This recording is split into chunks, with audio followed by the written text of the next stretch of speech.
சிவாய நம. மண்ணில் நல்ல வண்ணம் வாழலாம் வைகளும், எண்ணில் நல்ல கதிக்கு யாதும் ஓர் குறைவில்லை. கண்ணின் நல் அகுதுறும் கழுமல வளநகர், பெண்ணின் நல்லாளொடும் பெருந்தகை இருந்ததே.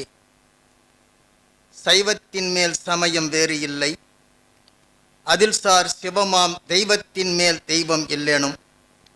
நான்மறை செம்பொருள் வாயுமை வைத்த சீர்திரு தேவாரமும் திருவாசகமும் உய்வை தரச் செய்த நால்வர் பொற்றால் எம் உயிர்த்துணையே. அருள் தரு பொன்முளையம்மை உடனாகிய அருள்மிகு சோழபுரீஸ்வர பெருமானுடைய தனிப்பெரும் கருணையினாலும், அருள் தரு பன்னார் மொழியம்மை உடனமர் அருள்மிகு திரு நனாவுடைய பெருமானுடைய பெருங்கருணையினாலும், குருவருளும் திருவருளும் துணை நிற்க உங்கள் முன் ஆசான் அருள் என்கிற தலைப்பிலே பேசுவதற்கு முற்படுவதற்கு முன்னதாக, நம்முடைய ஞானசம்பந்த பெருந்தகை அருளி செய்த அந்த சிவ வாக்கினை மெய்ப்பிக்கின்ற வகையிலே அடியார் அடிவணங்கும் திரு நனாவின் சிவனடியார் திருக்கூட்டம், ஞானசம்பந்த பெருந்தகை அவர் உள்ளபடியே இந்த முக்காலம் உணர்ந்த ஞானி என்று சொல்லுவார்கள் இல்லையா. ஒரு ஞானசம்பந்த பெருந்தகை தன்னுடைய தேவார திருப்பதிகத்தில் சொல்லுவார், இளம்பையங்கோட்டூர் அடியனுடைய நகருக்கு மிக அருகாமையில் இருக்கக்கூடிய தலம் இளம்பயம் கோட்டூர். அந்த திருப்பதிகத்திலே எனதுரையே தனதுரையாக என்று பதிவு செய்வார். அந்த வகையிலே ஞானசம்பந்த பெருந்தகையினுடைய திருவாக்கில் இருந்து வந்த உரை அனைத்தும் பெருமானுடைய திருவாக்கு. பெருமானுடைய திருவாக்கு போலவே நடந்து கொள்ளுகின்ற அந்த தன்மையை பெற்றிருக்கக்கூடிய நம்முடைய ஐயா அவர்கள் குறிப்பிட்டது போல, இந்த சிவனடியார் திருக்கூட்டம் அடியார் அடிவணங்கும் திருக்கூட்டமாக விளங்கி கொண்டிருக்கின்றது. அப்படி அடியார் அடிவணங்கும் அந்த திருக்கூட்டத்தினுடைய தலைவராக விளங்குகின்ற ஐயா தியாகராசன் ஐயா, அவருடைய இளவல் மோகன்ராஜ் ஐயா, இங்கே அமர்ந்திருக்கக்கூடிய பேராசிரியர் ஜானகிராமன் ஐயா, நம்முடைய பிரகாசம் ஐயா, இவர்கள் உள்ளிட்ட அத்துணை அடியார் திருக்கூட்டத்தினுடைய மலரடிகளையெல்லாம் மனம் மொழி மெய்களால் வணங்கி மகிழ்கின்றேன்.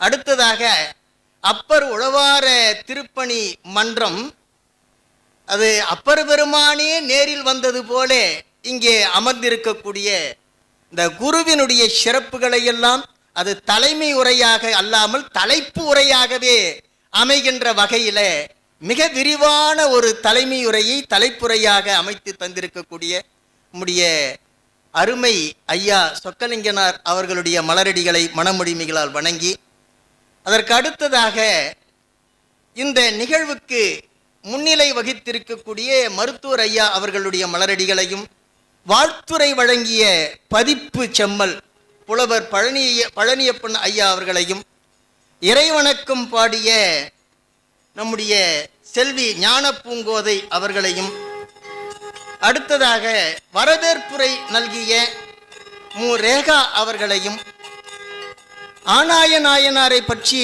மிக அற்புதமாக உரையாற்றிய செல்வி மின்னொளி அவர்களையும், நம்பி கெட்டார் ஆரையா என்ற அந்த பாபநாச சிவத்தினுடைய அந்த கருத்தை அபிநயம் பிடித்து ஆடிய நம்முடைய சகோதரி அவர்களையும், அடியனுக்கு இந்த நிகழ்வு முடித்த பிறகு நன்றியுரையாற்றக்கூடிய ஏமா அவர்களையும், இந்த நிகழ்வுகளை எல்லாம் மிகச்சிறப்பாக தொகுத்து வழங்கி கொண்டிருக்கக்கூடிய நம்முடைய கேசவன் ஐயா அவர்களையும் மனமொழி மெய்களால் வணங்கி மகிழ்கின்றேன்.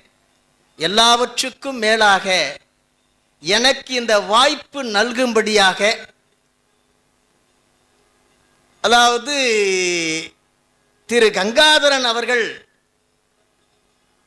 பெருமாண்டிய திருக்கருணையினால கங்காதரன் ஐயா அவர்களுக்கு வேறு ஒரு பணியை நியமித்து அடியனுக்கு இந்த மேடையில் வாய்ப்பு கொடுக்கும்படியாக நிகழ்த்திய இந்த திருவிளையாடலை மணமொழி மெய்களால் நினைந்து போற்றி அவருக்கும் நன்றி பாராட்டி இப்பொழுது ஆசான் அருள் என்கிற தலைப்பிலே பேசுவதற்கு முற்படுகின்றேன். இது நேற்று நடந்த நிகழ்வு போல இருக்கின்றது.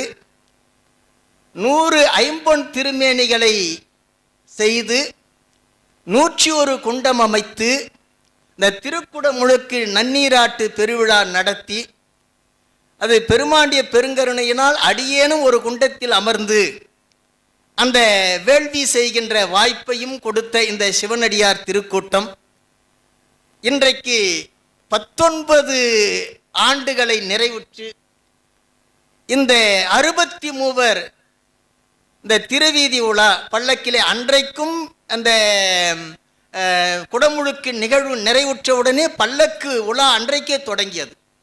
அப்படி அந்த விழாவை தொடர்ந்து நடத்தி வருகின்ற இந்த அடியார் திருக்கூட்டத்தினருடைய அத்துணை பேருடைய மலரடிகளையும் மணமொழி மிகளார் வணங்கி கொல்லன் வீதியிலே ஊசி விற்க வந்திருக்கக்கூடிய இந்த எளியனுடைய உரையையும் கேட்க அமர்ந்திருக்கக்கூடிய உங்கள் அத்துணை பேருடைய மலரடிகளையும் வணங்கி மகிழ்கின்றேன். சிவாய நம.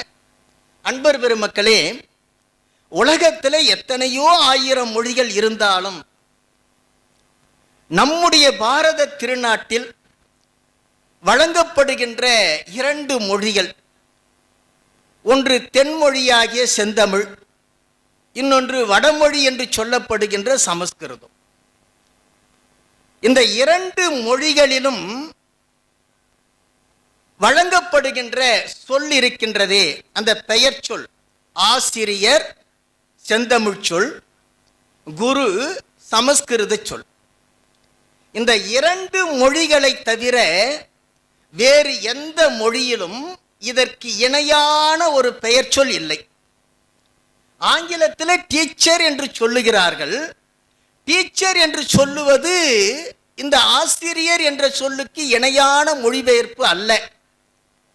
குரு என்ற சொல்லுக்கு இணையான மொழிபெயர்ப்பு அல்ல. டீச்சர், டீச் பண்றவன் டீச்சர், கோச்சிங் கொடுக்கிறவன் கோச் என்று சொல்லுவது போல ஒன்றை கற்பிப்பவன் டீச்சர், அவ்வளவுதான். அங்கே நிகழ்வது கற்றல் கற்பித்தல் என்கிற நிகழ்வு மட்டும்தான். ஆனால் அவற்றை காட்டிலும் மேலானது, இன்னும் ஒருபடி மேலாக சொல்ல வேண்டும் என்று சொன்னால், குரு என்கிற சொல்லை காட்டிலும் உயர்ந்த பொருளை உடையது ஆசிரியர். என்ன கொஞ்சம் வருத்தமாக தான் இருக்கும். அது நிறைய ஆய்வுபூர்வமாக அதை நிறுவி இருக்கின்றோம் இல்லையா? ஆக சிறு வயதிலேயே, அதாவது ஒரு 10 வயது இருக்கின்ற நிலையிலேயே அடியனுக்கு இந்த பக்தி நெறியை உணர்த்தி வழிகாட்டிய ஒரு ஞானாசிரியர்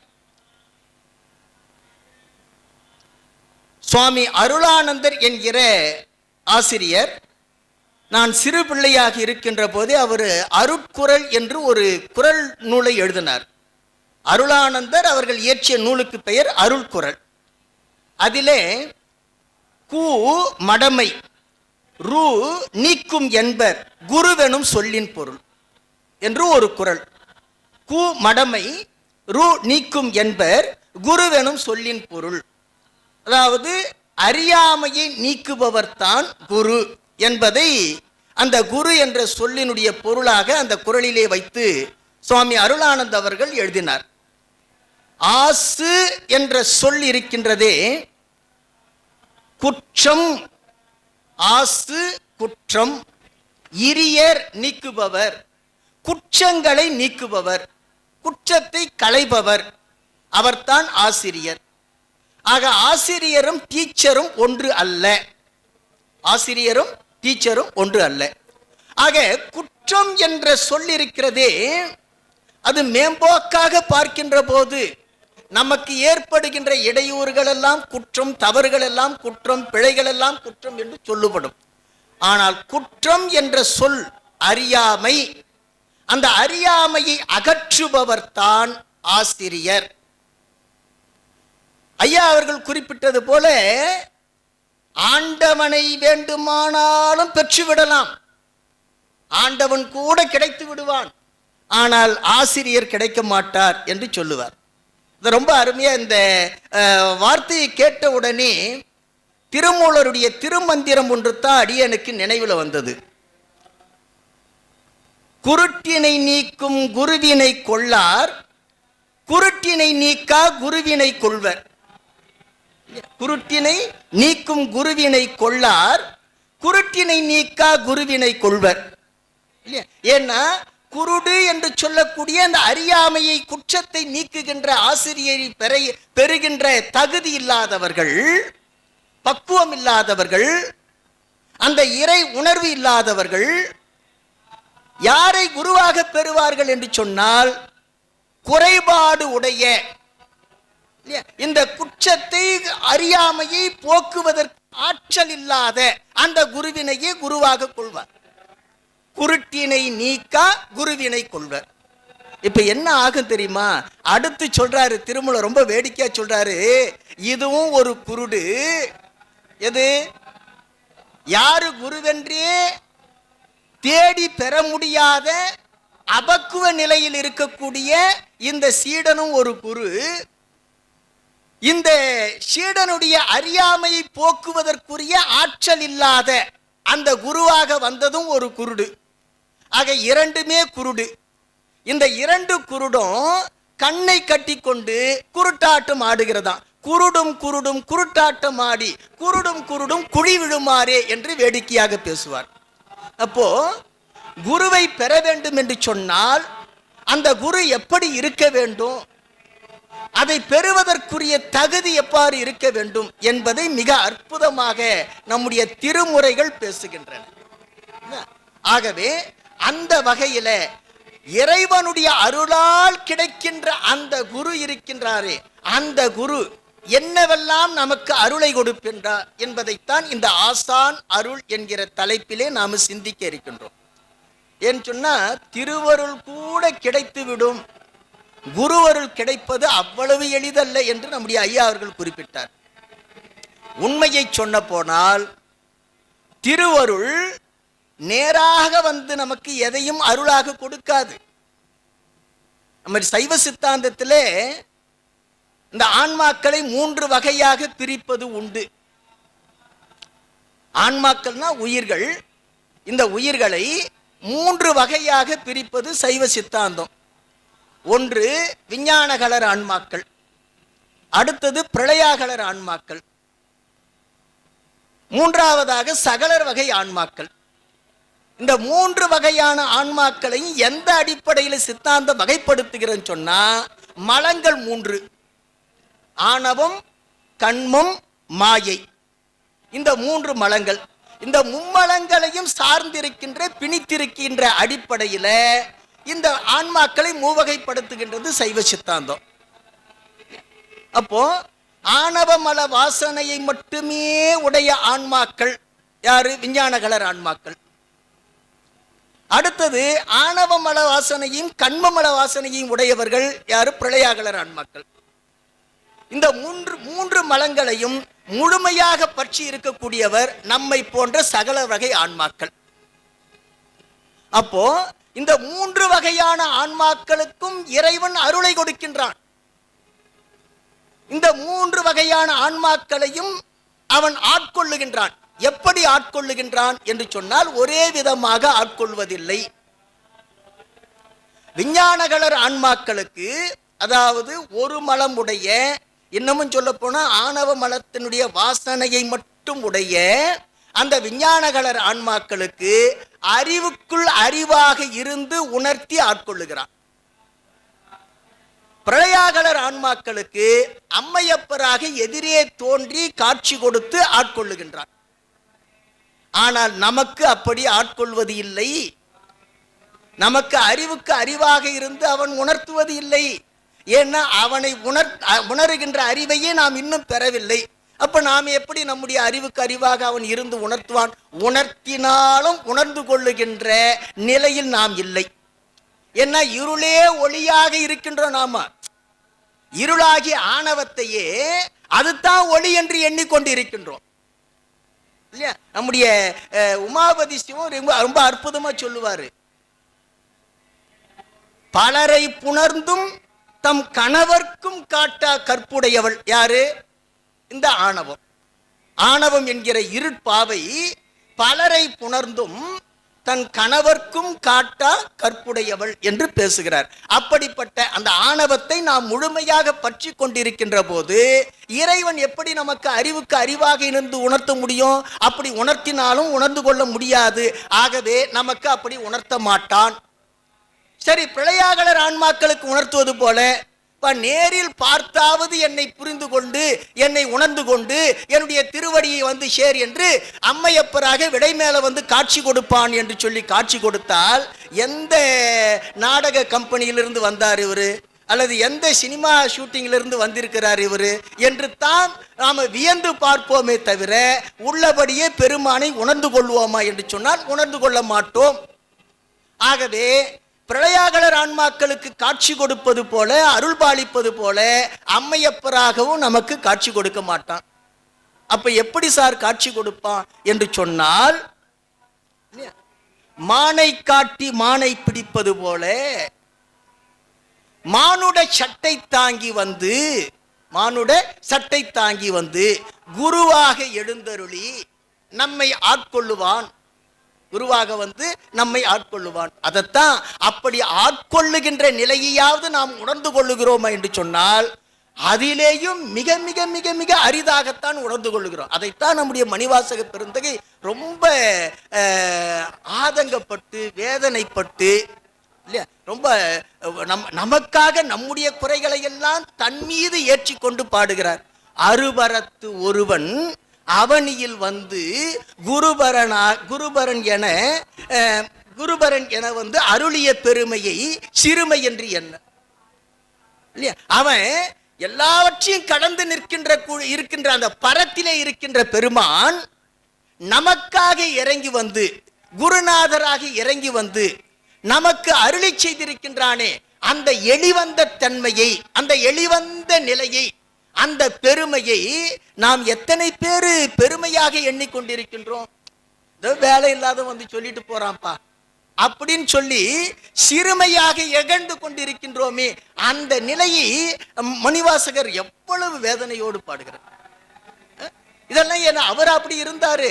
அன்றே எந்தன் ஆவியும் உடலும் உடைமையெல்லாமும் குன்றே எனையாய் என்னை ஆட்கொண்ட போதே கொண்டிலையோ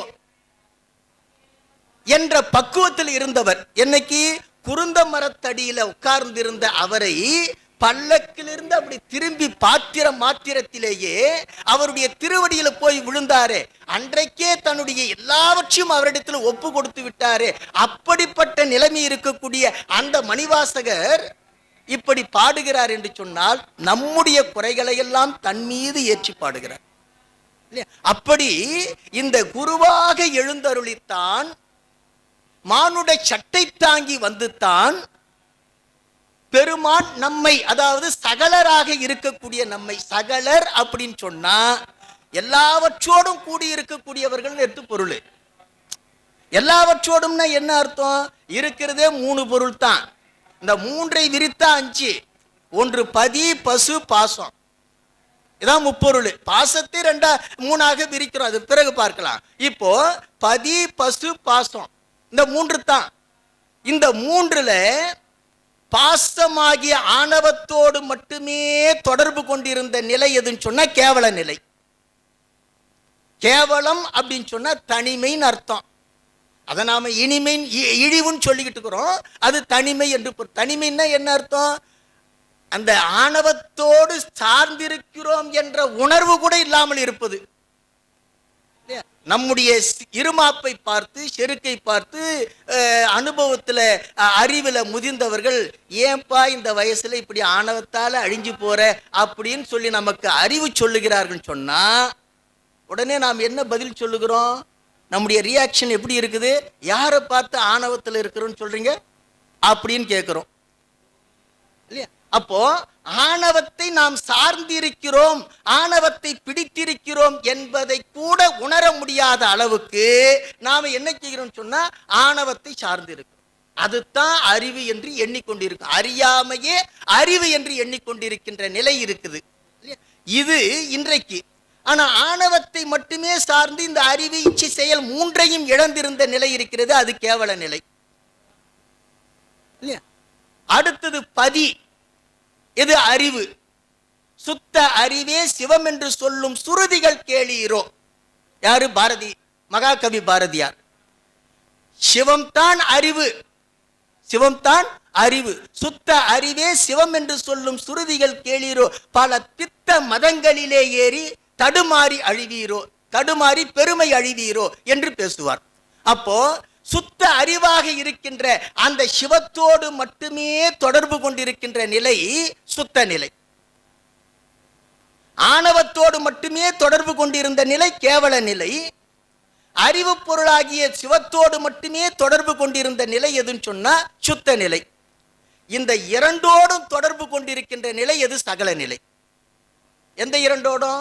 ஆணவத்தோடும் அறிவு பொருளோடும், அதாவது பாசமாகிய அறியாமை பொருளாகிய ஆணவத்தோடும் பதியாகிய அறிவு பொருளாகிய சிவத்தோடும் இரண்டோடும் தொடர்பு கொண்டிருக்கின்ற நிலை இருக்கிறது, அதுதான் சகல நிலை. அப்ப இந்த நிலை என்பது யாருக்குன்னு சொன்னா உயிர்களுக்கு மட்டும்தான். இந்த அவஸ்தை என்று சொல்லுகிறோமே, அவஸ்தை அது சமஸ்கிருத வார்த்தை, இந்த தமிழ்ல அவஸ்தை என்று நாம தமிழ் படித்து சொல்லுகிறோம். அவஸ்தை என்று சொன்னால் நிலைமை என்று பொருள். அந்த நிலைமை என்பது யாருக்குன்னு சொன்னா ஆணவத்துக்கு கிடையாது, பாசத்துக்கு கிடையாது. ஏன்னா அது ஜடப்பொருள், அதுக்கு எந்த அவஸ்தையும் கிடையாது. அறிவு பொருளாக இருக்கக்கூடிய பதிக்கன்னு சொன்னா அவனுக்கும் கிடையாது, ஏன்னா அவனுக்கு எந்த அவஸ்தையும் கிடையாது. இதுக்கு தெரியவே தெரியாது, அதனால கிடையாது. அவனுக்கு தேவையே இல்லை, அதனால கிடையாது. ஜடப்பொருளுக்கு தெரியாது, அவஸ்தைன்னா என்னன்னு தெரியாது, அதனால கிடையாது. அறிவு பொருளாகி சிவத்துக்கு அவஸ்தை என்பது தேவையில்லை, அதனால அவனுக்கு தெரியாது. இந்த இரண்டும் கெட்டானாக இருக்கக்கூடிய நம்முடைய வழக்கத்தில் சொல்லுவோம் இல்லையா, அவன் ஒரு ரெண்டும் கெட்டான்ப்பா அப்படின்னா என்ன அர்த்தம்? ஆணவத்தோடும் இருக்கிறோம், சிவத்தோடும் இருக்கிறோம். இந்த இரண்டோடும் கூடியிருக்கின்ற நிலை, இந்த அவஸ்தை யாருக்குன்னு சொன்னா உயிர்களாகிய நமக்கு. அதுதான் சகல அவஸ்தை.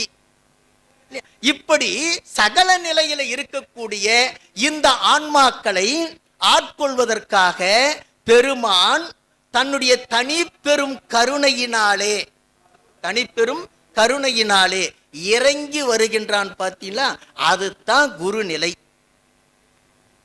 ஐயா சொன்னாங்க இல்லையா, குருவை கண்டுவிடலாம், குருவை பார்த்து விடலாம், குருவினுடைய அருளை பெற்று விடலாம், ஆனால் சிவத்தை காண்பதோ பெறுவதோ இயலாதுன்னு சொன்னார் இல்லையா.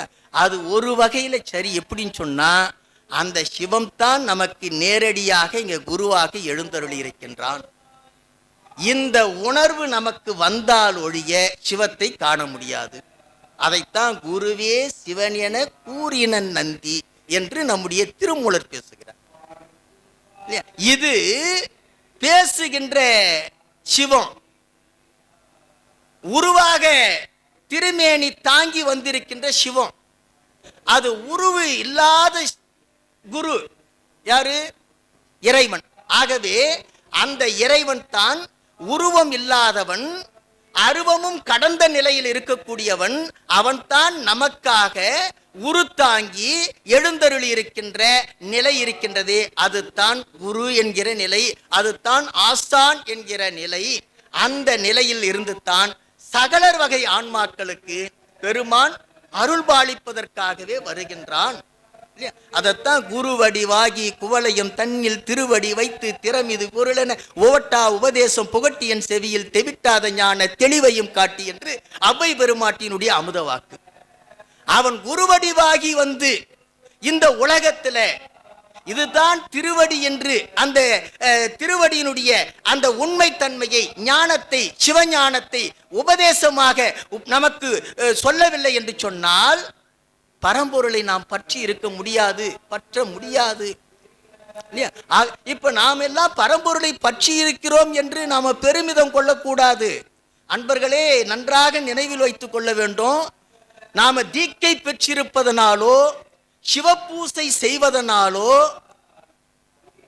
திருமுறைகளை ஓதுவதனாலோ, சாத்திர நெறிப்படி நிற்பதனாலோ, நாள்தோறும் வழிபாட்டிலே உரைப்போடு இருப்பதனாலோ நாம பெருமானை பற்றி விட்டோம் என்ற பெருமிதம் கொள்ளக்கூடாது. ஏன் என்று சொன்னால், பெருமானை பற்றுகின்ற பக்குவத்திற்கு பயிற்சி பெற்று கொண்டிருக்கின்றோமே தவிர பெருமானை நாம் இன்னும் முழுமையாக பற்றவில்லை. பெருமானை முழுமையாக பற்றவில்லை. அப்படி முழுமையாக பற்றி விட்டிருந்தோம் சொன்னா நாம் இங்க இருக்க மாட்டோம். இந்த நுட்பத்தை நாம் புரிந்து கொண்டு விட்டோம் சொன்னா நாம் எல்லோருமே இன்னமும் ஆணவத்தை தான் சார்ந்து கொண்டிருக்கின்றோம். ஒருவேளை இந்த விகிதாச்சாரத்தில் கூட குறைவு இருக்கலாமே தவிர ஆணவத்தை முழுமையாக நீங்கி நிற்கின்றோம் என்ற உணர்வு நமக்கு வர வேண்டும் என்று சொன்னால் சிவத்தை தவிர வேறு எதுவுமே சிந்தையில் இருக்கக்கூடாது. சிவத்தை தவிர வேறு எதுவுமே சிந்தையில் இருக்கக்கூடாது. பார்க்கும் பொருள் அனைத்தும் சிவமாகவே இருக்க வேண்டும். இப்படி ஒரு குருநாதர் தம்முடைய சீடர்களுக்கு உபதேசம் பண்ணிட்டு இருக்காரு. ஒரு ஆசிரமத்துல, குருகுலத்துல ஒரு சீடன் முடிவு பண்ணான், இனிமேல் யாரு பார்த்தாலும் சிவன் தான், எதை பார்த்தாலும் சிவன் தான், அந்த சிவத்தை வணங்கணும் என்று முடிவு பண்ணிட்டான். இப்போ ஒரு யானை மதம் பிடித்து வருகிறது இல்லையா? அந்த யானையின் மீது இருக்கின்ற பாகன் சத்தம் போட்டு கத்துறான், யானைக்கு மதம் பிடிச்சிடுச்சு, எல்லாரும் தூரம் ஓடி போங்க, விலகி போங்க, விலகி போங்கன்னு சொல்லி. இப்ப இந்த சீடன் என்ன நினைக்கிறான்னு சொன்னா, நம்முடைய குருநாதர் சொல்லிட்டாரு எல்லாமே சிவம் தான், ஆகவே எதிரே வருகின்ற இந்த யானை சிவம் தான் என்று சொல்லி அந்த சிவத்துக்கு ஒரு வணக்கம் போடுகின்றான், கீழே நின்று வணங்குறான். இப்படி இந்த யானை நெருங்கி வந்த உடனே வணங்கிய இவனை தும்பிக்கையால சூழ்ச்சி தூக்கி வீசி எறிந்தது இல்லையா? உடம்பெல்லாம் வலி. நேரா போய் குருவிடத்துல சொல்றான், சுவாமி குருநாதரே, நீங்கள் சொன்னபடி எல்லாமே சிவம் என கருதி அந்த யானையையும் சிவமாகத்தானே நான் கருதி வணங்கினேன், அந்த யானை என்னை எப்படி துன்புறுத்தி விட்டதே, தூக்கி எறிந்து விட்டதே என்று கேட்கின்ற போது அந்த குருநாதர் சொல்லுகின்றார், யானையை சிவமாக கருதினாயே, அதற்கு மேல் இருந்த பாகனை ஏன் சிவமாக கருதவில்லை? அதற்கு மேல் இருந்த பாகனை ஏன் சிவமாக கருதவில்லை? அவன் சொன்னா இல்லையா, யானைக்கு மதம் பிடிச்சிடுச்சு, தூரம் ஓடிப்போன்னு சொன்னா இல்லையா, அந்த வார்த்தையை நீ சிவமாக கருதி ஏன் கேட்கல என்று குருநாதர் சொன்னாராம். ஆகவே நம்முடைய உபதேசத்தை பெறுகின்ற பக்குவம் எல்லாம் எப்படி இருக்குன்னு சொன்னா, ஒரு பகுதியைத்தான் பெறுகிறோம், முழுமையாக பெறுகின்ற பக்குவமும் ஆற்றலும் நமக்கு இல்லை. ஆனால் முழுமையாக அந்த நிலையை பெற்றுவிட்டால் அந்த ஆன்மாவினுடைய நிலை எப்படி இருக்கும் என்பதற்கு ராமகிருஷ்ண பரமஹம்சருடைய குருதேவர் வாக்கியம் என்கிற நூலிலே ஒரு கருத்து உண்டு. அவர் வேதாந்தித்தான். அந்த கருத்துக்கள் எல்லாம் வேதாந்த கருத்துக்கள் தான். சித்தாந்தத்திற்கு அது முரணாக இருக்கும் என்று பலர் எண்ணிக்கொள்ளலாம். ஆனால் இந்த கருத்து அந்த வேதாந்த கருத்தாக இருந்தாலும் அடியேனை பொறுத்தவரையில் அந்த சிவ தரிசனம் என்ற நிலை இருக்கிறதே, அந்த தசகாரியத்துல 10 அவத்தைகள்ல சிவ தரிசனம் என்ற நிலை இருக்கின்றதே, அந்த நிலையை முழுமையாக நாம் உணர்ந்து கொள்வதற்கு ஒரு ஓமையை சொல்ல வேண்டும் என்று சொன்னால், எடுத்துக்காட்டை சொல்ல வேண்டும் என்று சொன்னால் அது பொருத்தமாக இருக்கும். அது எப்படி என்று சொன்னால், ஒரு சந்நியாசி அவர் வீடுதோறும் பிச்சை எடுக்கின்றார். அந்த பிச்சை பாத்திரத்திலே வாங்கி கொண்டு வந்த பிச்சையை ஒரு மண்டபத்திலே உட்கார்ந்து உண்பதற்காக பிசைகின்றார். அது ஒரு கிராமம். அந்த கிராமத்தில் அந்த மண்டபத்தில் உட்கார்ந்து பிசைகின்ற போது எதிரே படுத்திருந்த, தூரத்தில் படுத்திருந்த நாய் அவருக்கு முன்னால் வந்து படுத்து நாக்கை நீட்டுகின்றது, வாளை குழைக்கின்றது. உடனே இவர் என்ன செய்தார் சொன்னா, பிசைந்த அந்த சோற்றை எடுத்து அந்த நாய்க்கு ஒரு வாய் ஊட்டுகிறார். இவர் ஒரு வாய் சாப்பிட்றாரு. மாற்றி மாறி ஊட்டியும் உண்பதுமாக இருக்கின்றார்கள். இந்த காட்சியை பார்த்து அங்கே விளையாடி கொண்டிருந்த சிறுவர்கள், அதெல்லாம் அந்த காலத்தில் தெருவில் சிறுவர்கள் விளையாடி கொண்டிருந்த காலம். இப்போ எந்த தெருவிலையும் சிறுவர்களை பார்க்க முடியாது. அப்படி அந்த விளையாடி கொண்டிருந்த சிறுவர்கள் இந்த காட்சியை பார்த்து சிரிக்கிறார்கள். இப்படி சிரித்த உடனே இந்த சந்நியாசி துறவி சொல்லுகின்றார், பிரம்மத்துக்கு பிரம்மம் ஊட்டுவதை கண்டு பிரம்மமே சிரிப்பது ஏன்? இது குருதேவருடைய வாக்கியம். நம்ம சித்தாந்த அடிப்படையில் சொல்லணும் சொன்னா, சிவத்தை சிவத்துக்கு சிவம் ஊட்டுவதைக் கண்டு சிவமே சிரிப்பது ஏன்? இதுதான் சிவ தரிசனம். ஊட்டுகின்ற தானும் சிவம், உண்ணுகின்ற நாயும் சிவம், ஊட்டப்படுகின்ற சோறும் சிவம், இதை கண்டு சிரிக்கின்ற சிறுவர்களும் சிவம். இப்படி காணுகின்ற நிலைத்தான் எது? சிவ தரிசனம். இந்த நிலையை பெற வைப்பதற்காகத்தான் பெருமான் என்ன செய்கிறான் சொன்னா, குருவாக எழுந்தருளுகின்றான். அந்த பக்குவத்தை பெறுகின்ற வரையில் நம்மை தொடர்ந்து நம்முடைய மணிவாசக பெருந்தகை சொல்வது போல, தேனினை சொரிந்து புறம் திரிந்த செல்வமே. இப்படி தொடர்ந்து நம் பின்னாடியே இந்த பக்குவத்தை விட்டுவிடக் கூடாது என்று திரிந்து கொண்டிருக்கின்றான். அப்ப அவனுடைய எவ்வளவு பெருங்கருணை! அந்த கருணையை நாம் வியந்து போற்ற வேண்டும் என்று சொன்னால், அவன்தான் குருவாக வந்து நமக்கு உபதேசிக்கின்றான் என்பதை உணர்ந்து கொள்ள வேண்டும். நம்முடைய திருமூலர் இந்த 6வது தந்திரத்தில் சிவகுரு தரிசனம் என்கிற தலைப்பில் மிக அற்புதமாக பேசுவார். எதற்காக அவன் குருவாக எழுந்தருளுகின்றான் என்ற செய்தி சொல்லுகின்றார். பக்தி பணித்து பரவும் அடி நல்கி சுத்த உரையால் துரிசு அற சோதித்து சத்தும் அசத்தும் சதசத்தும் காட்டலால் சித்தம் இறையே சிவகுரு ஆமே என்று பேசுகிறார். ரொம்ப அற்புதமான கருத்து. அதாவது பக்தி பணித்து அன்பு நெறியை உபதேசித்து, இல்லையா? இங்க பக்தி என்பது அன்பு தான். அது என்ன அன்பு அப்படின்னு சொன்னா, அந்த அன்பெனும் பிடியுள் அகப்படுகின்ற மலையாக இருப்பவன் தான் பெருமான். ஆகவே அதை தவிர வேறு எந்த நெறியாலும் என்ன செய்து விட முடியாதுன்னு சொன்னா, பெருமானை நாம் பிடித்து விட முடியாது. ஞான நெறியால் பிடிக்கலாம், ஆனா எல்லோருக்கும் அது வாய்க்குமா என்று சொன்னால் வாய்க்காது. ஆகவே மிக எளிய நெறி எதுன்னு சொன்னா அன்பு செலுத்துவது. அதைத்தான் அயரா அன்பு அரண்கடல் செலுமேங்கிறார். அப்போ அந்த அயராத அன்பை செலுத்தி அந்த அன்பின் வழியாக அவனுடைய திருவடியை பிடிக்கின்ற பரவி நிற்கின்ற அந்த கருத்தினை உரைத்து உபதேசித்து, எப்படி? சுத்த உரையால் துரிசு அற சோதித்து. துரிசுன்னா குற்றம், குற்றங்களை எல்லாம் நீக்கும்படியாக நம்மை ஆக்கி உபதேசித்து, அதுல என்ன உபதேசிக்கிறார் அப்படின்னு சொன்னா முப்பொருள் உண்மையை உபதேசிக்கிறார். அததான் சத்து அசத்து சதசத்து. இதான் முப்பொருள். சத்து சிவம் பதி, இல்லையா? அசத்து பாசம் சடம், சதசத்து இந்த ரெண்டும் கட்டானாக இருக்கின்ற பசு. இந்த முப்பொருள் உண்மையை உபதேசித்து சித்தம் இறையே சிவகுரு, இதை உபதேசிப்பதற்காகத்தான் பெருமானே என்ன பண்றான்? இறையே சிவகுரு ஆமி.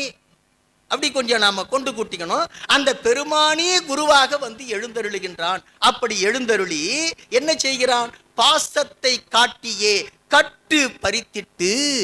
இதுதான் பாசம், ஆணவம். இந்த ஆணவத்தை சார்ந்திருக்கின்ற வரைக்கும் ஆண்டவனை அடைய முடியாது என்பதை உணர்த்தி, என்ன நாம உணர்ந்து கொள்ளுகின்ற பக்குவத்தை பெற வைப்பதற்கே பெருமான் பெரும்பாடு படுகின்றான். ஒரு விஷயம் நமக்கு தெரியறது இல்ல, நமக்கு இந்த முதுகெலும்பு தொடர் நேராக நிமிர்ந்திருக்கு இல்லையா? உபதேசம் பெறுகின்ற போது இப்படி நிமிர்ந்து உட்காரணும். நம்ம பாடம் கேட்கிற விதமும் சரியில்லை. இப்ப நாம அங்க போக வேணாம். இந்த முதுகெலும்பு தொடரை நிமிர்த்துவதற்காக பெருமான் பட்ட பாடு இருக்கின்றதே, அது கொஞ்சம் நெஞ்சமான பாடு இல்லை. ஆனா இப்படி நிமிர்த்தி வைத்து கூட நாம என்ன பண்றோம்? அப்படி சுகமா உட்காந்துக்கிறோம். ஆகவே இந்த பாசத்தை காட்டியே கட்டு பறித்திட்டு அந்த ஆணவத்தை நீக்கி நேசத்த காயம் விடுவித்து இந்த உடம்பின் வைத்திருக்கின்ற அந்த பற்றினை நீக்கி கூசற்ற முத்தியில் கூட்டலால் நாட்டகத்து ஆசற்ற சர்க்குரு அப்பரன் ஆமே என்று சொல்லுகிறார். இதையெல்லாம் செய்யக்கூடியவன் யார் என்று சொன்னால், குற்றமே இல்லாத சுத்தனாக இருக்கின்ற அந்த பரம்பொருள் தான் சர்க்குருவாக எழுந்தருளுகின்றான் என்று சொல்லுகின்றார். இப்படி நமக்கு குருவாக வந்து முப்பொருள் உண்மையை உணர்த்தி நீக்கி நிற்க வேண்டிய பாசத்தில் இருந்து நீங்கி நாடி நிற்க வேண்டிய அந்த பதியை நாடி நிற்கும்படி சொல்லுவது, உபதேசிப்பது யார் என்று சொன்னால் குருநாதர். அந்த குருநாதருடைய அந்த அருள் இல்லை என்று சொன்னால் நாம் ஒருபோதும் திருவருளை பெற முடியாது. ஆகவே குருவருள் தான் திருவருளை பெற முடியும். அப்படி குருவருள் இன்றி திருவருளை பெற முடியாது என்பதற்காகத்தான் சிவபெருமான் என்ன செய்கிறான் சொன்னா, எளிவந்த தன்மையோடு அந்த சுத்த சிவன் குருவாய் வந்து தூய்மை செய்து அத்தனை நல்க அருள் என்று பேசுகிறார்.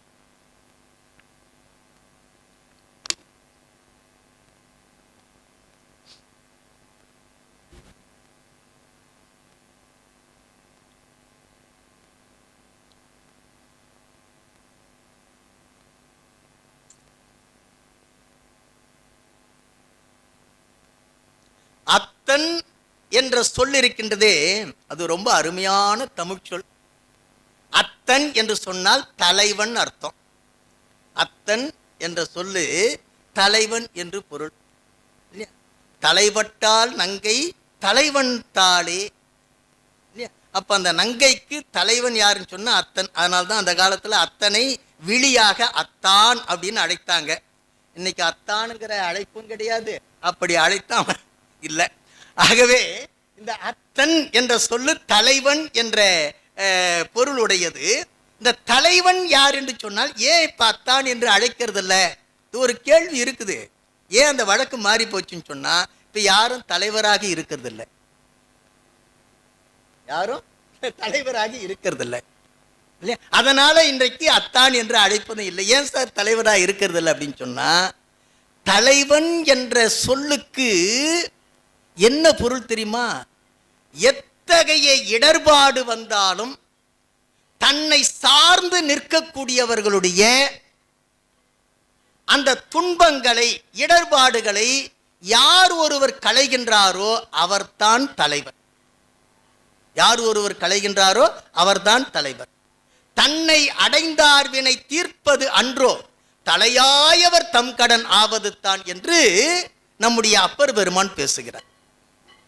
அப்படி தன்னை அடைந்தவர்களுடைய வினையை தீர்ப்பது தான் தலைவனுடைய கடமை. அதனால தான் சிவபெருமானை அத்தன் என்று சொல்லுகிறார்.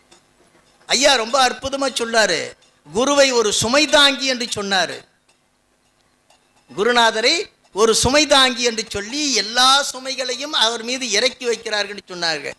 அது ஐயாவுடைய கருத்துக்கு கொஞ்சம் மாறுபட்டுங்கிறத விட அதை விட ஒரு படி மேலே நின்று சொல்லுகிறேன். இந்த குருநாதர் சுமைதாங்கி என்று சொல்லுவதை காட்டிலும் இன்னும் கொஞ்சம் உயர்ந்த நிலைக்கு போகணும். ஏன் அப்படின்னு சொன்னால், சுமைதாங்கியில் இறக்கி வைக்கின்ற சுமையை நாம் மீண்டும் எடுத்துக்கொண்டு போயிடுறோம். சுமைதாங்கியில் இறக்கி வைக்கின்ற சுமையை நாம் என்ன பண்றோம்? எடுத்துக்கிட்டு. இன்றைக்கு இருக்கக்கூடிய தலைமுறையினருக்கு சுமைதாங்கி என்னன்னு தெரியாது இல்லையா? ஏன்னா இன்றைக்கு அந்த சுமைதாங்கி கற்களை பார்ப்பதே ரொம்ப அரிது.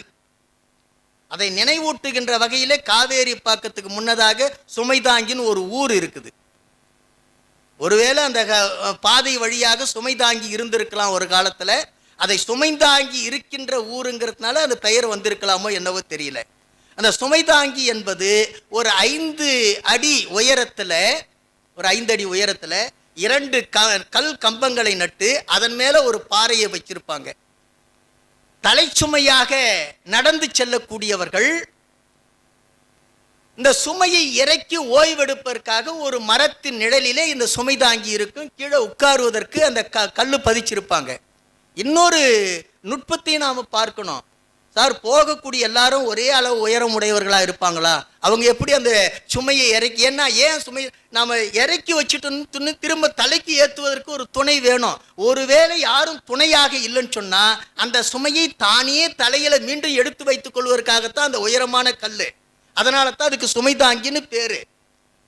அப்போ எல்லாரும் ஒரே உயரத்தில் இருப்பாங்களா சார்? அப்ப அந்த சுமைதாங்கி கல்லு ஒரே அளவுல எப்படி இருக்கும் அப்படின்னு சொன்னா, நம்முடைய முன்னோர்கள் முட்டாள்கள் அல்ல. அதனால என்ன செய்தார்கள் சொன்னா, அந்த சுமைதாங்கி கல் இருக்கின்ற இடத்துல தரையில 2-3 அளவுல உயரமான கற்கள், கொஞ்சம் உயரமானது, அதை விட உயரமானது, அதை விட உயரமானது என்று கற்களை வரிசையாக வைத்திருப்பார்கள். யார் யாருக்கு எந்த அளவு உயரமோ அந்த கல்லின் மீது ஏறி அந்த சுமையை என்ன பண்ணுவாங்க சொன்னா சுமை தாங்கில இறக்கி வைத்து ஓய்வு எடுப்பாங்க. இன்றைக்கு அதையெல்லாம் பார்ப்பது பொருட்காட்சியில கூட கிடையாது. அடியன் சிறுபிள்ளையாக இருக்கும்போது நிறைய அதை பார்த்திருக்கிறேன். அப்படி இந்த சுமை தாங்கியில இறக்கி வைக்கின்ற சுமையை மீண்டும் எடுத்துக்கொண்டு செல்வார்கள். ஆனால் குருநாதருடைய பாதத்திலே திருவடியிலே இறக்கி வைத்த சுமை இருக்கின்றதே, அந்த சுமையை திரும்பவும் எடுத்துக்கொண்டு போறதில்லை இல்லையா? அதைத்தான் தன்னை அடைந்தார்வினை தீர்ப்பது. ஆகவே ஐயாவுடைய கருத்துக்கு இது முரண்பாடாக என்னவென்றால் நல்ல நேரத்தில் நினைவூட்டினார்கள். ஆகவே சுமை தாங்கி காட்டிலும் மேலான நிலையில் இருப்பவர் தான் யாரு? குருநாதர். அப்படி அந்த எவ்வளவு என்ன அடிக்கடி நான் சொல்வது உண்டு. என்ன சொல்வதுன்னு சொன்னா, சிவபெருமான் இருக்கின்றானே நம்ம தலைவன், அவனை மானங்கெட்டவன் சொல்லுவேன். இப்படி சொல்றதுனால யாரும் கோவிச்சுக்க கூடாது. காரணம் என்ன தெரியுமா? அது நம்ம நந்தனார் சரித்திர கீர்த்தனை பாடிய ஆணை தாண்டவர் கோபாலகிருஷ்ண பாரதியார் சொல்லுவார், மானாபி மானம் விட்டு தானாகி நின்றவர்க்கு, மானாபி மானம் விட்டு தானாகி நின்றவர்க்கு அப்படின்னு ஐயே மெத்த கடினம் என்கிற பாடல்ல அந்த கீர்த்தனையில பேசுவார். அவன் மானாபிமானம் இல்லாதவன் யாரு? சிவபெருமான். அப்படி இருந்தா நம்ம எவ்வளவு பேர் எவ்வளவு வந்து ஏசுறோம், எவ்வளவு திட்டுறோம் கோயில்ல போயிட்டு. உனக்கு கண்ணே இல்லையா? 48 நாள் உன் கோயில சுத்துன்னு சுத்தன்னே, என் கஷ்டத்தை போக்கலையே, இவ்வளவு கஷ்டத்தை பார்த்துக்கிட்டு கண்ணில்லாத மாதிரி உட்கார்ந்துகிட்டு இருக்கிறே அப்படின்னு எவ்வளவு திட்டுறோம். பெருமான் எதை பத்தியும் கவலைப்படுறது கிடையாது. அதனால தான் நாம வேற யாரை திட்டினாலும் சண்டைக்கு வருவாங்க. பெருமான் என்னைக்குமே யாருக்கிட்டையும் சண்டைக்கு போனதே கிடையாது. காரணம் என்னன்னு சொன்னா, நீ எவ்வளவு வேணாலும் திட்டு, எவ்வளவு வேணாலும் திட்டு, நான் அதை பத்தியெல்லாம் கவலைப்பட மாட்டேன். உனக்கு கஷ்டத்தை கொடுக்குறேன். ஏன் கொடுக்குறேன்? நான் ஒன்றும் கொடுக்கல, நீ செய்த வினைய நீ அனுபவிக்கணுங்கிறதுக்காக கொடுக்குற. இல்லைன்னா எப்ப நீ கழிச்சிட்டு திருவடிக்கு வர போற? இதை நீ புரிஞ்சுக்கிற நாள் வரும், அது வரைக்கும் என்ன திட்டிக்கிட்டு இருக்க போற. அப்படி புரிந்துகிட்ட பிற்பாடு ஐயோ இப்படி திட்டேனே, ஐயோ இப்படி திட்டேனேன்னு சொல்லி வருத்தப்படுவேன். ஏன்னா அப்பர் பெருமான் பண்ணாரு இல்லையா, 10 பாட்டு பாடியும் கதவு திறக்கலையே இரக்கம் ஒன்றிலீர் அப்படின்னு சொன்ன உடனே அப்படியே திடீர்னு கதவு திறக்குது இல்ல. சம்பந்தர் ஒரு பாட்டு பாடுற மாதிரியே கதவு மூட தொடங்குது. அப்போ இவன் என்ன பண்ணாரு, ஐயோ பெருமானை பார்த்து இரக்கம் இல்லாதவன் சொல்லிட்டனே, இரக்கம் இல்லாதவன் சொல்லிட்டனேன்னு எவ்வளவு வருத்தப்படுறாரு. அப்பர் பெருமானே அந்த நிலை அப்படின்னு சொன்னா, நாமெல்லாம் வாரியார் சுவாமி சொல்வது போல அவர் அப்பர், நாமெல்லாம் லோயர். நாமெல்லாம் எந்த நிலையிலும் பாருங்க. அப்போ அவர் சொல்றார், பெருமான் நினைப்பான், திட்டு எவ்வளவு திட்டியோ திட்டு, ஆனா இப்படி திட்டுவதற்கெல்லாம் வருத்தப்பட்டு ஒரு நாள் வந்து நிற்ப பார்த்தியா, அது வரைக்கும் நான் காத்துக்கிட்டு இருக்கேன், அதுவரையிலும் நான் காத்துக்கிட்டு இருக்கிறேன் என்று சொல்லி எல்லாவற்றையும் வாங்கிக் கொள்ளுகின்றானே அந்த பெருமான் தான் குருவாக எழுந்தருளி நம்முடைய அறியாமையாகிய குறைகளை போக்கி, அறியாமையே குறைகளை போக்கி அவனுடைய அருளை பெற்று தரக்கூடியவராக விளங்குகின்றான். அதைத்தான் சொல்லுகின்றார். இப்படி பெருமான் அப்படி வரவில்லை என்று சொன்னால் அந்த பெருமானை நாம ஞான நெறியில் நிற்கக்கூடிய அடியார் பெருமக்கள் அவனை அத்தன் இவன் என்று அடிபணிகின்றார்கள். திருமூலர் சொல்றார், இப்படி பெருமான் குருவாக வந்து பெருமாண்டிய அருளை கொடுப்பதற்காக எழுந்தருள் இருக்கக்கூடிய அவனை மூடர்கள் என்ன நினைக்கிறாங்க சொன்னா, பொய்த்தகு கண்ணால் நமர் என்பர். அவர் யாருப்பா? அது ஒரு சன்னியாசி, ஒரு சாமியாரு, பரதேசி. அந்த பரதேசி சொல்றான்னு சொல்லி நீங்க எல்லாம் போய் இங்க நின்றுகிட்டு இருக்கிறீங்க அப்படின்னு சொல்லக்கூடியவர்கள் தான் முட்டாள்கள். ஆனா இந்த பரதேசி அப்படிங்கிற சொல்லு இருக்கு பாத்தீங்களா, ரொம்ப அற்புதமான சொல். இதனுடைய உண்மைத்தன்மையை புரியாதமலே பரதேசி என்ற ஒரு இகழ்ச்சி சொல்லாக நாம் பயன்படுத்திக்கிட்டு இருக்கிறோம். பரதேசி அப்படின்னு சொன்னா பரத்தில் இருக்கக்கூடிய, பரத்தில் வாழுகின்ற தகுதி உடையவர்களுக்கு பரதேசின் பேர் இல்லையா? பரம் என்பது ஒரு இடம், அந்த இடத்துல இருக்கக்கூடியவர்களுக்கு பரதேசின் பேரு. அந்த இடத்துல இருக்கக்கூடியவர்களுக்கு பரதேசின் பேரு. நாம எங்க இருக்கிறோம் சொன்னா இகத்தில் இருக்கிறோம், அதனால நாம இகதேசின் பேரு. அதைத்தான் நம்முடைய அருணகிரிநாதர் சொல்வார், இகப்பர சௌபாகியம் அருளாயே என்று பேசுவார். அப்ப இகத்திலையும் நமக்கு செல்வம் கிடைக்கணும், பலன் கிடைக்கணும்.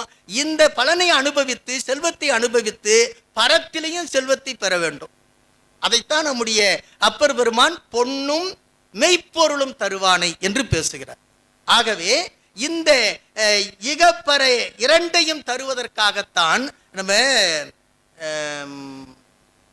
ஒரு சன்னியாசி இந்த மாதிரி பாட்டு பாடிக்கிட்டு போயிட்டு இருக்கிறாரு. என்ன பாட்டு பாடிக்கிட்டு போனார்னு சொன்னால், பெரும்பாலும் நாம் பரதேசி என்று சொல்லக்கூடிய துறவிகள் சொல்லுகின்ற வாக்கை நாம் பொருட்படுத்துறதில்லை. நம்முடைய மகா வித்வான் மீனாட்சி சுந்தரம் பிள்ளை இருக்காரு, அவருக்கு ஒரு இலக்கணத்தில் நீண்ட நாள் சந்தேகம்.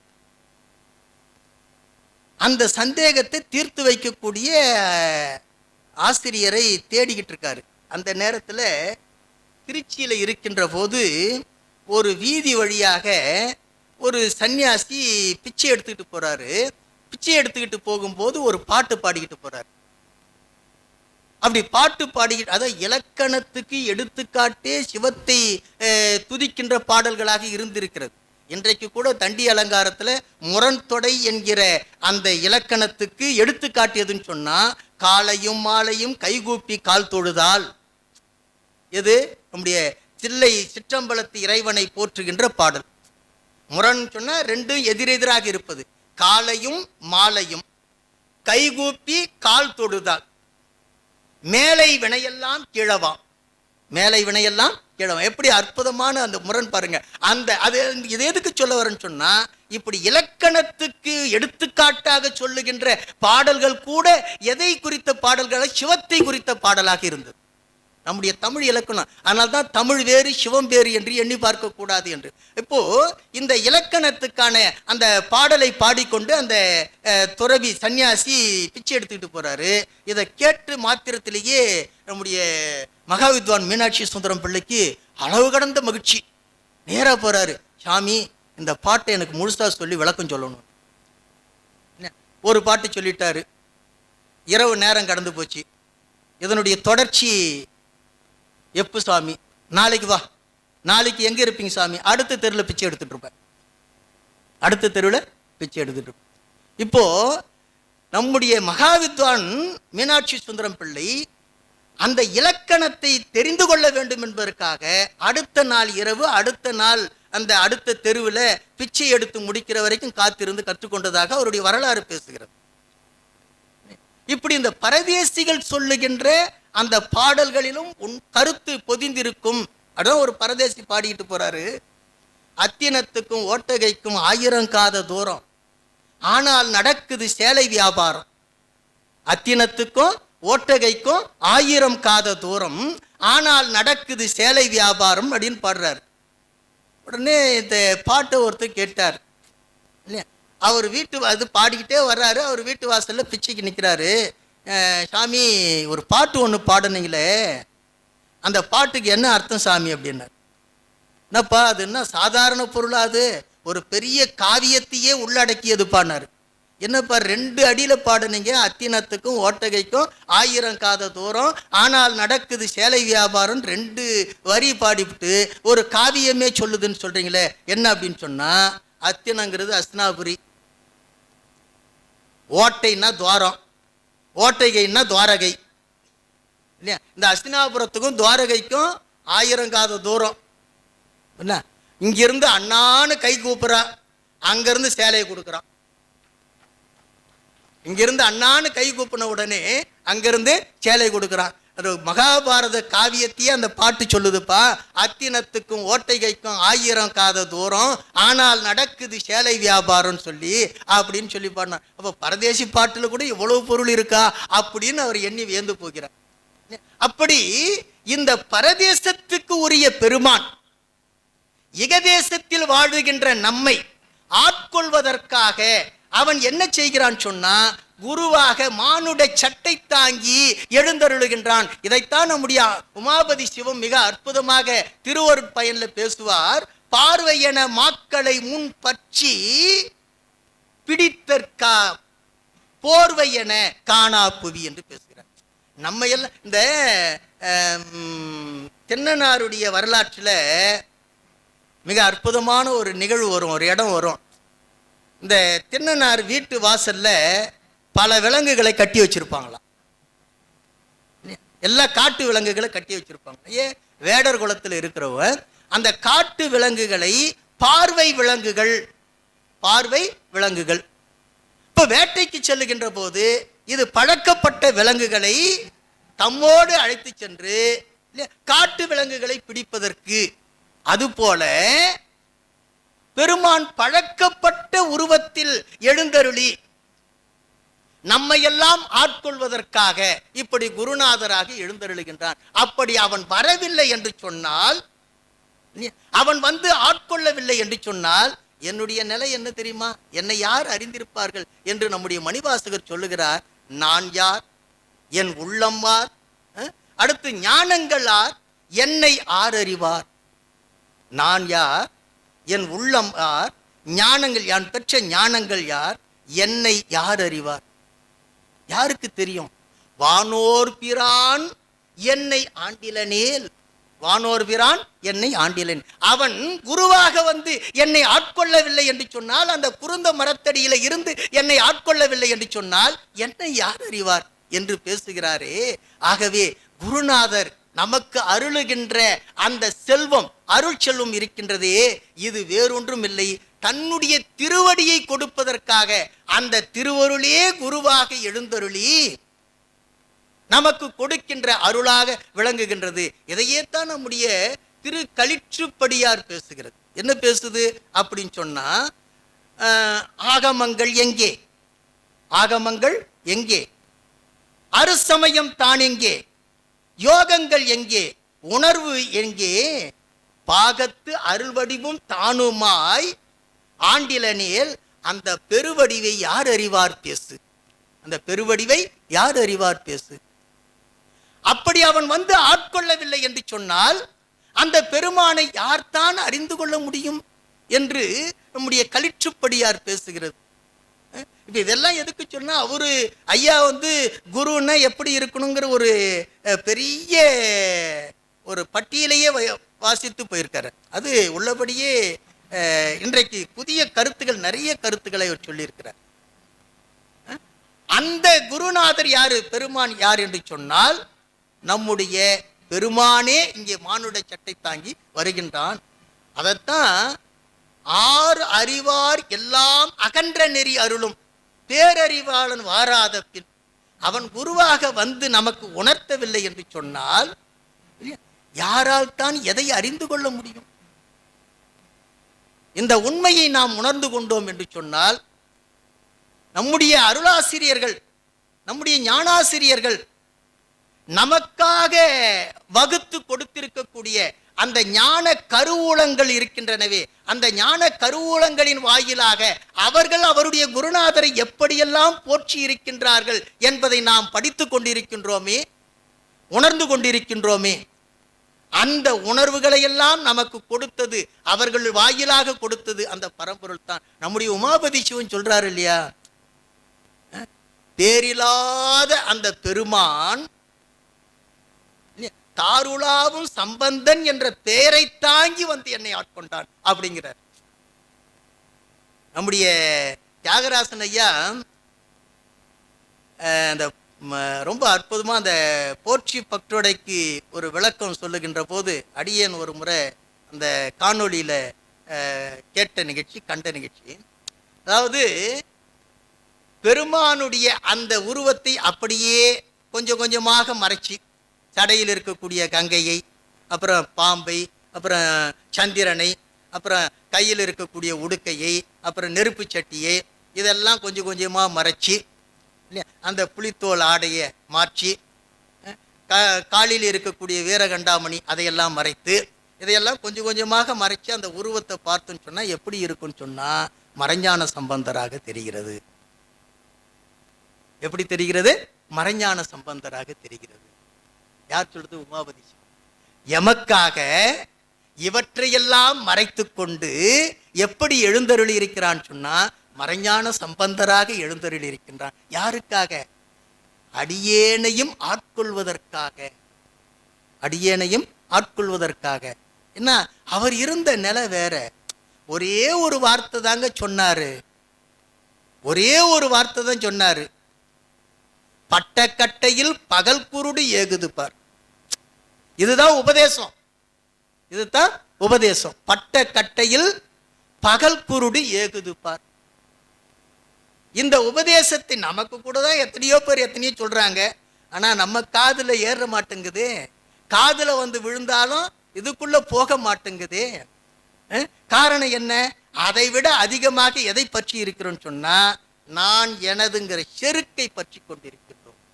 இப்படி பட்டக்கட்டையில் பகல் குருடு ஏகுது பார் என்ற அந்த வாசகத்தை கேட்ட மாத்திரத்திலேயே உமாபதி சிவன் என்ன பண்ணாரு? பல்லக்கில இருந்து குதிச்சுட்டார். பட்டக்கட்டை என்பது பல்லக்கு. உச்சகால பூஜையை முடித்து வீட்டுக்கு போகின்ற போது பல்லக்கில் உட்கார்ந்து தீவெட்டி ஏந்தி செல்ல மேலதாளத்தோடு போகின்றாரு. இதை பார்த்து அவர் சொல்றாரு, மறைஞான சிவம் ஒரு திண்ணையில உட்கார்ந்து பேசுறாரு. இப்படி கேட்ட மாத்திரத்திலேயே பல்லக்கிலிருந்து குறிச்சிட்டார். இவர் வருவதை கண்ட மறைஞான சிவம் வேக வேகமாக எழுந்து போறார். போனவர் இந்த செங்குந்தர்கள் போட்டு சுற்றுகின்ற முடிக்கின்ற நிலையில் இருக்கிறாங்க. அங்க போய் கையேந்துறாரு. கூழ் ஊத்துன்னெல்லாம் கூட கேட்கல, கையேந்துறாரு. ஏந்தின உடனே அவங்க என்ன பண்றாங்க? பாவுக்கு போட்டு மிச்சம் இருந்த கூழை கரைச்சி அவர் கையில ஊத்துறாங்க. இந்த கையில கூழ் வாங்கி குடிக்கிறதுங்கிறது ஒரு அற்புதமான கலை. இன்னைக்கு அதெல்லாம் மறந்து போச்சு. ஒரு சொட்டு கூட கீழே விழாத மாதிரி வாங்கி குடிப்பாங்க. அது ஒரு காலம். இப்போ மறைஞான சிவன் இந்த கையில ஊத்தின கூழ வேண்டுமென்றே புறங்கை வழியாக சிந்தும்படியாக குடிக்கின்றார். அவர் சிந்தனும் சிந்தாம குடிக்கணும்னா குடிச்சிருக்கலாம். யாரு? நம்முடைய மறைஞான சிவன் குடிச்சிருக்கலாம். இப்படி புறங்கை வழியாக ஒழுகுகின்ற இந்த கூழினை அவர் சிவப்பிரசாதம் சிவப்பிரசாதம் சொல்லி அந்த கூழை குடிக்க அவருடைய காலுக்கு கீழே உட்கார்ந்து குரு பிரசாதம் குரு பிரசாதம் என்று தன்னுடைய 2 கைகளால அந்த புறங்கை வழியாக ஒழுகிய அந்த கூழினை வாங்கி நம்முடைய உமாபதி தீட்சிதர் உட்கொள்கிறார். உடனே இவருடைய பக்குவத்தை உணர்ந்து அவரை சீடனாக ஏற்றுக்கொள்கிறார். இப்போ இவ்வளவு காலமாக தில்லை அம்பலக்கூத்தனுக்கு முறையாக வழிபாடு செய்து கொண்டிருந்த இந்த உமாபதி தீட்சிதரை ஆட்கொள்வதற்காகவே யாராக வந்து நிற்கிறான்? மறைஞான சிவமாக வந்து நிற்கிறான். இல்லை என்று சொன்னால் அவர் நமக்கு இவ்வளவு ஒரு அற்புதமான அட்டகம் என்று சொல்லக்கூடிய 8 நூல்கள் நமக்கு கிடைத்திருக்காது, சாத்திரம் கிடைச்சிருக்காது. இதெல்லாம் எதுக்காக செய்யறான்னு சொன்னா நாமெல்லாம் அவ்வளவு கீழான நிலையில் இருக்கின்றோம். அந்த நிலையில் இருக்கக்கூடிய நம்மை எப்படியாகிலும் மேலே கொண்டு வர வேண்டும். இந்த பெருமானுக்கு 8 குணம் சொல்லிக்கிட்டு இருக்கிறோம் இல்லையா? அந்த 8 குணத்தை மற்ற 7 குணம் விட்டுடுங்கய்யா. அந்த 7 குணம் எங்கிருந்து வந்துச்சுன்னு சொன்னா பெருமானுடைய பெருங்கருணை இருப்பதனால தான் அந்த 7 குணம் வெளிப்படுது. அவனுடைய கருணை என்கிற குணம் இல்லைன்னு சொன்னா மற்ற 7 குணங்களுக்கு அங்க வேலையே கிடையாது.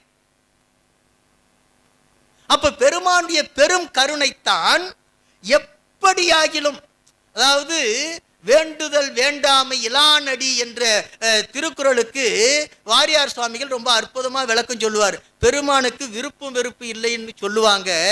பெருமானுக்கு வெறுப்பு வேண்டுமானால் இல்லாமல் இருக்கலாம், அவனுக்கு விருப்பம் உண்டு என்று சொல்லுவார். வெறுப்பு வேண்டுமானாலும் இல்லாமல் இருக்கலாம், ஆனால் பெருமானுக்கு என்ன உண்டு? விருப்பம் உண்டு. அது என்ன விருப்பம் தெரியுமா? எல்லா உயிர்களும் திருவடி இன்பத்தை பெற வேண்டும், இந்த உயிர்கள் அனைத்தும் தம்முடைய திருவடிக்கு வர வேண்டும் என்ற விருப்பம் இருக்கின்ற காரணத்தினால்தான் தொடர்ந்து நமக்கு பிறவி கொடுத்துக்கிட்டு இருக்கிறான். தொடர்ந்து கொடுத்துக்கிட்டு இருக்கிறான். ஏன்? ஏதேனும் ஒரு பிறவியில அனுபவிச்சு போதுமடா சாமி இந்த பிறவி அப்படிங்கிற உணர்வு எப்பொழுது வந்து இந்த பிறவியை உவர்த்து தன்னை எண்ணுகிறதோ அது வரைக்கும் காத்து கொண்டிருக்கின்றான்.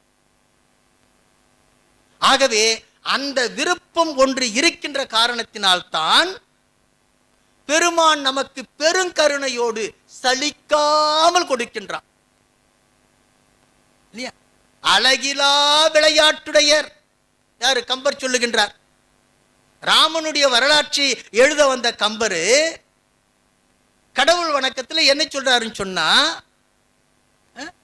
அழகிலா விளையாட்டுடையர் உலகம் யாவையும் தாம் உல ஆக்களும் நிலைபெறுத்தலும் நீக்கலும் நீங்களா.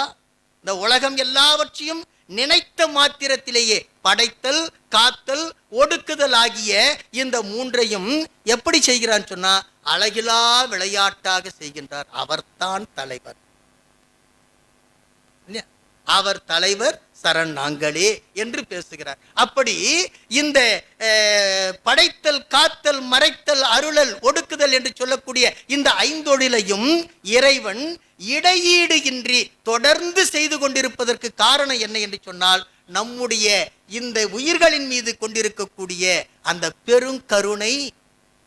அந்த பெருங்கருணை என்றைக்கு உயிர்கள் அனைத்தும் இறைவனுடைய திருவடியை சென்று அடைகின்றனவோ அன்றைக்கு ஐந்தொழில் நின்றுவிடும். ஆனால் அது நிற்குமா என்று சொன்னால் நிற்காது. ஏன் சார், எல்லா உயிர்களுக்கும் திருவடி பெற்றி கொடுத்து விட முடியாதா என்று சொன்னால், நிச்சயமாக கடவுளால் முடியாத செயல்களில் அதுவும் ஒன்று. கடவுளால் முடியாத செயல்கள். எங்க ஞான பாட்டன் முருவள ரத்ன செட்டியார் அவர்கள் கடவுளால் முடியாத செயல்கள்னு ஒரு நூல் எழுதியிருக்கிறார். அதுல எதுவும் ஒன்று என்ன? உயிர்கள் எண்ணிலி. உயிர்கள் எண்ணிலி. எவ்வளவு உயிர்கள் திருவடி பேறு பெற்றாலும் இன்னமும் திருவடி பேறு பெற இருக்கின்ற உயிர்கள் இருந்து கொண்டே இருக்கும். அது வரைக்கும் ஐந்தொழில் ஆட்சி கொண்டே இருப்பான். ஆகவே இந்த உயிர்கள் உய்தி பெற வேண்டும் என்பதற்காக இறைவன் என்ன செய்கிறான் சொன்னா, குருவாக வந்து அருளுகின்றான். நிறைவாக இல்லை, நேரம் கடந்து போச்சு. அடியனுக்கு ஒரு குறைபாடு என்னன்னு சொன்னா, பேசிக்கிட்டே இருக்கும். இது பெருமான் ஏன் அந்த குறைபாடை வச்சிருக்கான்னு தெரியல. இல்லை, பேச சொன்னா பேசிக்கிட்டே விடிய பேசிக்கிட்டே இருக்கும். ஆகவே இந்த நிறைவாக நம்முடைய நாட்டுப்புறத்தில், நம்முடைய தமிழ் இனத்தில் ஒரு பழமொழி உண்டு. பல பழமொழிகள் உண்டு. அந்த பழமொழிகளுக்கு உண்மையான விளக்கத்தை நாம் உணர்ந்து கொள்ளாமலேயே நாம் என்ன பண்ணிட்டு இருக்கிறோம்னு சொன்னால், அந்த பழமொழியை பயன்படுத்திக்கிட்டு இருக்கிறோம். ஒரு எடுத்துக்காட்டுக்கு சொல்லணும்னு சொன்னால், ஏமாந்த சோனகிரி, ஏமாந்த சோனகிரி அப்படின்னு ஒரு பழமொழி சொல்கிறோம். யாரை பார்த்து சொல்கிறோம்? சரியான ஏமாந்த சோனகிரியா இருக்கியப்பா அப்படின்னு சொல்லி பாதிக்கப்பட்டவனை ஏமாந்தவனை சொல்லிக்கிட்டு இருக்கிறோம். ஆனால் அந்த பழமொழிக்கு உண்மையான பொருள் என்னன்னு சொன்னா, இந்த அயனும் அறியும், அயனும் அறியும் அடிமுடி தேடி, அடிமுடி தேடி ஏமாந்த இடம் சோனகிரி. அயனும் அறியும் அடிமுடி தேடி ஏமாந்த இடம் எது? சோனகிரி, ஏதாவது திருவண்ணாமலை, சோனாசலமாகிய திருவண்ணாமலை. இப்போ ஏமாந்தவங்க இவங்க ரெண்டு பேரும். ஆனா அந்த பட்டம் யாருக்கு வந்துடுச்சு? அண்ணாமலைக்கு வந்துடுச்சு. இவன் டிக்கெட் எடுக்காம ரயில் ஏறி வந்துட்டு, எப்படிரா வந்தன்னு சொன்னா திருட்டு ரயில் ஏறி வந்தான்னுவான். இவன் டிக்கெட் எடுக்கல, ஆனா பழி யார் மேல போட்டுட்டான்? திருட்டு ரயில் போட்டான். திருட்டு ரயில் ஏறி வந்தோன்னு சொல்லுவான். அந்த மாதிரி இவங்க ரெண்டு பேரும் ஏமாந்தது திருவண்ணாமலையில. ஆனா ஏமாந்தவங்களுக்கு இந்த பட்டம் வரல. யாருக்கு வந்துடுச்சு? அண்ணாமலையாகி சோனகிரிக்கு, சோனாசலத்துக்கு ஏமாந்த சோனகிரி. இந்த மாதிரி நாம உண்மையான பொருளை உணர்ந்து கொள்ளாமலே பல பழமொழிகளை சொல்லிக்கிட்டு இருக்கிறோம். அது மாதிரி ஒரு பழமொழி உண்டு, குற்றம் பார்க்கில் சுற்றம் இல்லை, குற்றம் பார்க்கில் சுற்றம் இல்லை. இந்த பழமொழியை சொல்லி நிறைவு செய்யலாம் என்று எண்ணுகின்றேன். இந்த உயிர்களுக்கு குற்றம் எதுன்னு சொன்னா ஆணவம். உயிர்களுக்கு குற்றம் எதுன்னு சொன்னா ஆணவம். இந்த உயிர்களுக்கு சுற்றம் எதுன்னு சொன்னா பெருமான். உயிர்களுக்கு சுற்றம் எது? பெருமான். நாம குற்றமாகிய ஆணவத்தை மட்டுமே சார்ந்து இருக்கின்ற வரைக்கும் பெருமான் நமக்கு கிட்டமாட்டான். பெருமான் நமக்கு கிட்டமாட்டான். நம்முடைய முன்னோர்கள் இந்த பொருளில் தான் இந்த பழமொழியை சொல்லி இருக்கின்றார்கள். ஆனா நாம என்ன பண்ணிட்டோம்னு சொன்னா, எது கேட்டாலும் குத்தம் பார்த்துக்கிட்டு இருந்தா உறவு இருக்காதுப்பா அப்படி. ஆனால் அது ஒரு நல்ல கருத்து தான். இருந்தாலும் அது உண்மையான பொருள் என்ன என்று சொன்னால், குற்றமாகிய ஆணவத்தை நோக்கி இருக்கின்ற வரைக்கும் சுற்றமாகிய அந்த பெருமானை, சிவத்தை நம்மால் அடைய முடியாது. ஆகவே குற்றம் பார்க்கில் சுற்றம் இல்லை. ஆகவே இந்த குற்றத்தை போக்குபவன், ஆசை களைபவன், குற்றங்களை களைபவன் ஆசிரியர். ஆகவே குற்றங்களை களைந்து குற்றத்தை நீக்கி அந்த சுற்றமாகிய திருவடியை கொடுப்பவர் யார் என்று சொன்னால் இந்த ஆசிரியர். அதைத்தான் அவர் அருளுகின்ற அருள் என்று சொல்லி, ஆசான் அருள் என்பது குற்றங்களை களைந்து ஆணவத்தார்பிலிருந்து நம்மை விடுவித்து சுற்றமாகிய இறைவனுடைய திருவடியை பெரும்படியாக செய்கின்ற அந்த அருள் செல்வத்தை கொடுப்பவன் தான் ஆசான் என்று சொல்லி, இதைத்தான் பெருமான் நமக்கு ஆசானாக வந்து வழங்குகின்ற அருள் என்று சொல்லி, வாய்ப்பு கொடுத்த அத்துணை நல்ல உள்ளங்களுக்கும் நன்றி பாராட்டி நிறைவு செய்கின்றேன். சிவாய நம.